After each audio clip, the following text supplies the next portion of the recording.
আস্থা ভোটে ১৪৪ ভোট পেয়ে জয়ী হয়েছেন তামিলনাড়ুর নতুন মুখ্যমন্ত্রী সুপারস্টার থালাপতি বিজয়। থালাপতি বিজয়ের নেতৃত্বাধীন দল তামিলাগা ভেট্রি কাজাগাম বুধবার বিধানসভায় আস্থা ভোটের মুখোমুখি হয়। নির্বাচনে তার দল তামিলাগা ভেট্রি কাজাগাম ক্ষমতায় আসার পর বুধবার অনুষ্ঠিত আস্থা ভোটে তার সরকারের পক্ষে ১৪৪ জন বিধায়ক ভোট দেন। বিপক্ষে ভোট পড়ে ২২টি এবং ৫ জন বিধায়ক ভোটদানে বিরত থাকেন। ভোটের সময় বিরোধী দল দ্রাবিড় মুন্নেত্রা কাজাগামের ৫৯ জন বিধায়ক ওয়াকআউট করেন। অন্যদিকে এআইএডিএমকের ৪৭ জন বিধায়ক ভোটদানে বিরত থাকেন।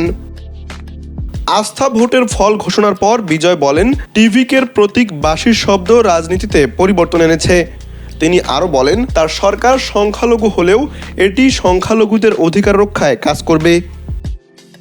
তবে ভোটের চেয়েও বেশি আলোচনা এসেছে এআইএডিএমকের ভেতরের বিভাজন।